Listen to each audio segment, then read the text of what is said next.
ఎప్పుడైనా ఎక్కడైనా మీ చేతిలోనే వార్తా ప్రపంచం. మీ మొబైల్లో, మీ కంప్యూటర్లో, మీ టీవీలో. సాక్షి టీవీ డిజిటల్ ప్రసారాల కోసం లాగిన్ అవ్వండి www.youtube.com/sakshi-tv. Subscribe Sakshi TV YouTube channel. Kollywood heroine Shruti Haasan ప్రస్తుతం కూలీ సినిమాతో ప్రేక్షకుల ముందుకు రానుంది. సూపర్ స్టార్ రజనీకాంత్ నటిస్తున్న ఈ సినిమాకు లోకేష్ కనగరాజ్ దర్శకత్వం వహిస్తున్నారు. తాజాగా ఈ మూవీ నుంచి మోనికా అంటూ సాగే రెండో పాటను రిలీజ్ చేశారు. ఈ పాటలో హీరోయిన్ పూజా హెగ్డే తన డాన్స్తో అదరగొట్టేసింది. ఆగస్టు 14న థియేటర్స్లోకి రానున్న కూలీపై అభిమానుల్లో భారీ అంచనాలే నెలకొన్నాయి.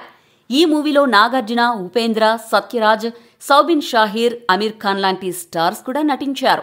అయితే ఇటీవల సోషల్ మీడియాకు గుడ్ బై చెప్పిన శృతి హాసన్ తాజాగా ఓ ఇంటర్వ్యూకు హాజరైంది. ఈ సందర్భంగా తన కెరీర్కు సంబంధించిన పలు ఆసక్తికర విషయాలు పంచుకుంది.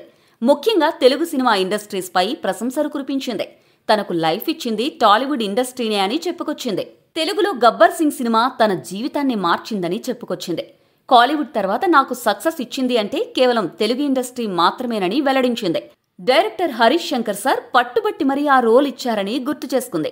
నాన్న కమల్ హాసన్ ఫిల్మ్ఫేర్ అవార్డును తీసుకునేందుకు హైదరాబాద్కు వచ్చానని శృతి హాసన్ తెలిపింది.